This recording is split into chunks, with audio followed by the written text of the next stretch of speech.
How's up, y'all? It's popping. It's D about to react to this event by Funny How. It's titled "The Disturbing Past of Theo Von." No, not Theo. I love Theo. Listen, his podcast top tier. Okay, I really love his podcast. Bad Friends, Dudes Behind the Foods. Those are my top three podcasts right now. If you have any that you like to listen to, leave them down below. Okay, because I need to switch it up sometimes. Because I feel like those are the main three that I watch. Like when I'm on the treadmill, it helps so much because walking on a treadmill is so boring. But watching podcasts is A1. And I love his podcast. So I'm going to be very sad if some weird stuff gets revealed in this video.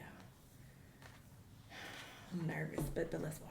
While most of his 14-years-old friends are having fun and trying to get good grades at school, Theo Von at that age had to face a different challenge. Every day after school, Theo finds himself with no home to go to, asking for his friends' parents' goodwill to let him sleep in their house. I would take a backpack to school every day, and I would stay with whoever let me stay, man. The series of unfortunate events that led to this situation started when Theo was only 4, when his younger sister was born. And my sister was sick her whole life. She was born with a liver deficiency. Theo's younger sister was born with liver disease that required for liver transplant to save her life, and the surgery costs $325,000, which was way more than what the family can afford. 71-years-old Roland von Kurnatowski says his fight for a liver transplant to keep his 2-year-old daughter alive gives him something to live for.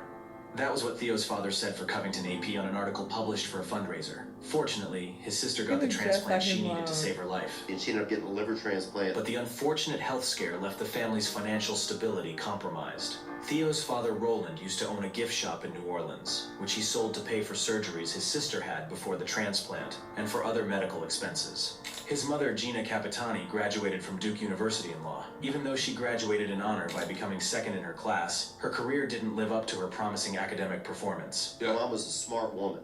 She graduated from Duke University. She just made some bad choices in her life and never had any money. His mother used to be a saleswoman for a cosmetics company which required her to travel around her territory. Later, she worked as a delivery for most of Theo's childhood. My mom was just hectic, man. She just always worked. She was a delivery. She delivered newspapers and stuff. Newspapers, cookies, magazine. You know, my mother really likes to work hard. She used to deliver cookies for a little while for some company dude, and I'd go lay in her car at night and just lay on the box and just eat them bitches right. Just imagine being almost as big as the box, and you're just laying on it and you're opening up. With limited time she had for parenting going to her unhealthy daughter, Theo didn't get much attention from his mother. You know, sometimes I think the reason I do comedy is because I wanted my mom to laugh or something when I was young and I couldn't get her to laugh. Yeah. And so it like spun out into this weird thing where that's... Oh, okay, this makes sense. Maybe this is why he has commitment issues. According to him, he said it, okay? It's not my words. He said he has commitment issues, so maybe he has a hard time trusting women because of this. What I was doing, you know, because I remember my dad laughing all the time, but I never met at you. Yeah, just or laughing. Just in general, yeah, just laughing, just having a good time. And then I don't remember my mother having that at all. And I think there was always like this stress that she was stressed and I couldn't do anything. Since his father was so old, he couldn't give Theo a lot of guidance or help as a parent. Yeah, I didn't get what I needed as a kid. I didn't get it. Instead, most of the time, Theo is the one who have to help his father. Like, I remember we'd walk to church and I would have to make sure, even though my dad didn't know, I was making sure it was safe for him to walk, you know. I remember being like 5 years old maybe and just like, so my focus is on this instead of like enjoying, you know, jumping in the ditch of leaves or whatever. You know, I remember we come home and my mom was like, you need to go spend time with your dad. I'm like, why? She's like, because he's gonna die. The whole situation made Theo feel alone and not part of a plan. So I don't know who would bang an old dude with no money, bro. That's insane. That is pioneer woman, dude. I remember one time I was on a date with a gal, beautiful gal. And I was with her family actually, and we're at a restaurant and my dad was there. And I introduced him as my grandfather. I said, this is my pops, kind of like hid the word like dad and like kind of just disguise it so like they wouldn't know, but I could also then tell them it was my grandfather, you know? he would let me drive as soon as I was tall enough, you know. And so he was driving, he'd sleep on the way there. I'd stop on my buddy's house, dude, as long as he was resting. Because I was f***ing showing off. I had a Delta 88 something. My friends are still, you know, going through adolescence. The situation gets even worse when the family have to relocate to a poor neighborhood after selling their house to raise money for Theo's sister transplant surgery. Like, I remember the day we moved in, you used to have ditch fires in our street, in our town, really, where you burn all your shit in the ditch on the weekend, right? It was like a big... Really? Yeah, it wasn't like a pagan thing or anything. You just, instead of waiting for trash to come all the time, you just burn everything in the ditch, right? But somebody threw this old man, Mr. Polito, into the ditch fire. He got in a fight with some younger guy from down the street. Threw a 70-year-old man into a ditch, dude. The day we pulled up. There's a fight in the street. That's all. There's fires like it's apocalypse, and some guy's throwing old men in. You're Somebody like, threw an old man in the street on the weekends, and we had this highway right next to our apartment building, and I'd go out there, and me and my buddy would go out there to pull these dead dogs off this highway and bury them because dogs were getting hit there. I mean, literally, they were piling up. People would look at me, you know, the bus dropped me off like in the poor neighborhood, and my dad was so old, and my mom was always gone working. She wasn't like a mom some of the other kids had. So, so the only thing I could control was me, how you saw me. That was it. The only piece of my image I had was what you saw of me. So Theo uses his bike to get to school to avoid being seen getting off the poor neighborhood bus. I didn't want to get off the poor bus at school, so I'd ride my bike to school. It was about 5 miles. I would like befriend certain kids so you thought I was in a certain group. The family problems and the stress from getting into new rough neighborhood was disturbing for young Theo, which caused him to be bedwetter. Dude, I used to have those buzzer underwear, bro. They put these underwear on you, and when the urine would hit them, a buzzer would go off, Oh right? my God. I'm not joking. Look them up online. This ain't no joke, bro.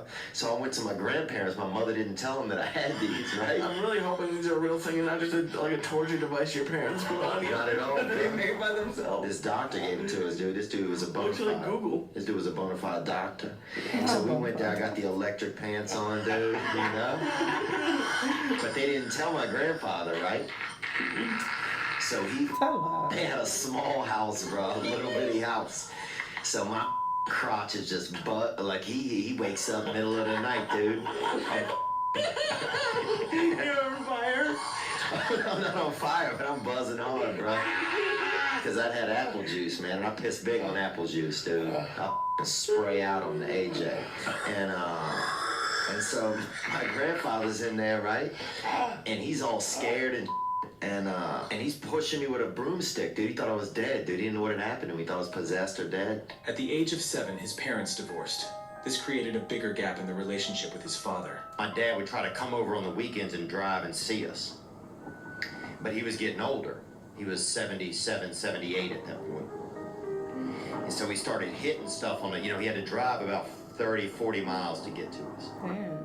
And he would hit stuff, and they'd have to, you know, say, hey, can't come. He hit this, or he hit a ditch, and then it would escalate ditch, car. And then finally, he just couldn't really come and see us that much anymore. At the age of 14, Theo got emancipated by his mother because she couldn't take care of him. So he had to find himself a home and take care of himself. and then where did you go? And then I went to live with friends. I would take a backpack to school every day, and I would stay with whoever let me stay, man. As long as the parents will let you stay So there. she you just know? said, hey, you gotta figure made it a out. I lot of can't afford good. you no more. Friends that way, and families. Theo's father, Roland von Kernatowski, passed away because of cancer when Theo was 16 years old. I went to the funeral, and that was scary because my dad had other family kids that were now in their 70s almost. Holy They shit. were like half siblings of mine, Yeah. you know? And they didn't acknowledge us at the funeral. They never really acknowledged us as like being his kids or whatever. So I remember the pastor being like, you know, he's survived by his children, he named the kids, and I wasn't even in it. So that put me in a weird spot, I think, where I was like, who am I even, you know? After graduating from high school, Theo went to University of Arizona. I went to University of Arizona. Oh, you did? Yeah. Oh, in Tucson? Boring. Bunch Yeah, of there ain't dream shit there, catchers and yeah. fucking no shirt sleeves. What'd you do there? People cutting the tops off their cars with saws. It is, dude. Yeah, it is. Go there. Go there and see if you can find a car top somewhere. I drove there for 1 year, man. I didn't like it. You at the dorms? No, I lived off campus. I just worked at a restaurant. I would never live in Arizona. Shithole. And the University of Arizona was where Theo got his first chance to audition for MTV's Road Rules. So I was walking across campus, they had auditions for Real World Road Rules, and I loved the shows, and I went in. I didn't get through. The next year, he joined Louisiana State University, where he got a second chance to audition for Road Rules, and this time he joined the cast. So next thing you know, I'll go around the whole country with this Road Rules thing. After finishing Road Rules, one of the producers of the show tells Theo that he should move to LA. He said to me, he goes, I think you should move to Los Angeles. I think you could be an actor, you know? And I'd never thought of that in my life, but he was a producer from LA. But after moving to LA, Theo found the image reality TV created for him is going to make it harder for him to get into Hollywood. Being out here in Los Angeles, and people being like, oh, well, this person, you don't have any talent, right? That's not true though, because we've seen Right, and I was young, man. I was young. I didn't want to be on But he said that's MTV. true or that's I, not you know, true? I mean, I guess I did, but I was just 19. It's not like I was making any life choices. Right. This makes Theo get into battle with his image from reality TV, which made him start to do stand-up comedy to prove he's talented. Because he believes stand-up comedy is the hardest thing to do. Oh, I was like, oh, if you don't think that I have a talent, well, I'm going to do the hardest job in town, and I'm going to do it the best. And that started to like just get into my head. Like, you don't think I have talent? Well, let's see if I do, you know? And he starts performing regularly in comedy club near to where he was living. No, they had a place over on the west side of town I lived. I was sleeping under, a buddy of mine had a bed, and I was sleeping under his bed for $150 a month. The shows were bringer shows, which means comedians had to bring people to see the shows or they have to pay to perform. It was bringer show. You gotta bring people, and if you don't bring enough, you have to pay. And if you don't bring like 5 people, and then, you know, probably $10 to get in or something, then you have to pay the difference on the $50. But his battle with his image from reality TV followed him to stand-up stages too. It was tough in the beginning because people, like, you know, knew me from reality television, so that was tough. Or knew me from Road Rules, so it was like, and that show had a huge following at the time because, or those shows, because there was only 2 reality shows. It was that and The Real World. So, so that was MTV. Like, their audience watched that. So, I think it took a while to get away from that. So for a long time in the beginning, I was just like almost just attacking people on stage because I needed them to not think about that and just hear me, you know. He was attacking people Theo on his was Bill on Burr a shit. people. He doesn't want people to know, but he was on Road Rules. And one time I brought him up that way. He did not like that. No, he didn't like it at all. I brought him up that way, and he goes after the show. Can I talk to you for a second? Yeah, and he goes, just not bring that up ever again. Yeah. And I'm like, why? Even though Theo was practicing his comedic and performance skills, the beginning of his stand-up career was financially struggling. So I went probably about $30-something thousand in debt over probably about 4 years, which was a lot of debt when you never have had, you know, $3,000 in a bank account. Because it'll fly you out, but you spend everything you make on your flight. So, man, you go all the way there and you take your talent, but you're not really making any money. He even gave up on comedy and moved back to Louisiana at some point. Yeah, I had this girl I was in this long-term relationship, and I went back to New Orleans and worked at a bar, and we was selling Mexican food to people. And then some guy came in who worked next door, and he said like one thing to me, and it just set me off. And and his family partially owned the place. It was a business next door. They sold wine. And that night I broke the margarita machine. I set that bitch on and broke it, and I knew that cost him probably about $600. And that was it, and I didn't go back there, man. And then I went back to LA. In 2006, Theo competed on Last Comic Standing Season 4 and won the online competition. And the kids at school would be like, well, my dad can beat up your dad. Well, yeah. Your dad's got more organs than my dad. But my dad used to bang your grandmother. Beside many reality TV shows he took part in, Theo hosted Yahoo's Primetime in No Time. In the show, Theo recaps the big things that happened on TV the night before. I'm Theo Vaughn. Make sure to like us on Facebook and follow us on Twitter. Plus, come back Monday for the premiere of Hillbillies from High. That was so weird. Seeing him in this setting. And check us out. He also hosted the hidden camera prank game show called Deal With It. Okay, we're starting level 2. This is for $500. Deal with it. Hey Travis, the waiter's gonna come and you gotta order in Korean. In the show, participants will be dared by Theo and the episode's celebrity guest to do ridiculous thing in front of their friends and public to win a cash prize. Ladies and gentlemen, we're gonna have a toast. La kumbala, kumrun skinabala, wila sala.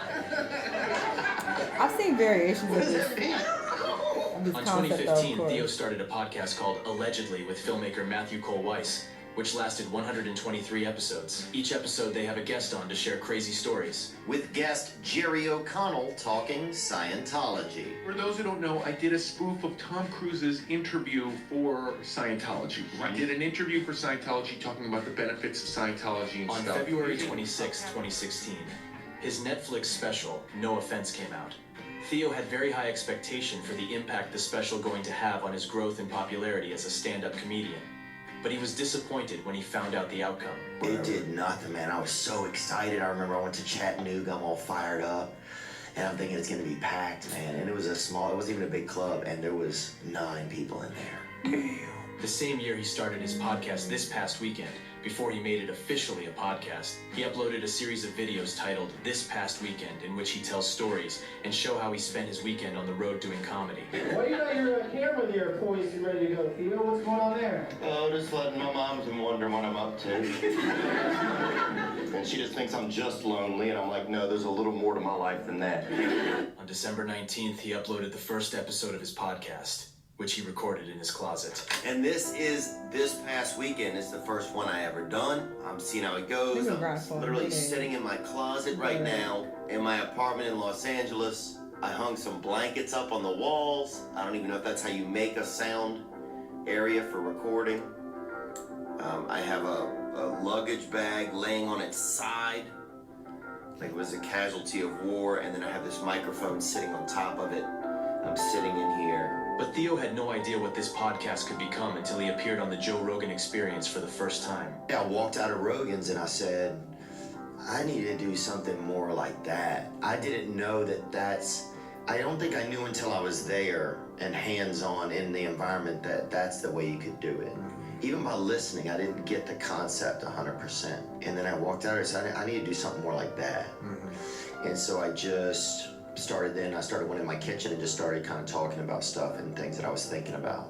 The podcast format gave Theo an opportunity to be himself with no traditional media rules to follow, unlike reality TV, which helped him to share his unique life stories. This shit didn't happen to everybody. Like, for some reason, God put all this weird shit in front of me.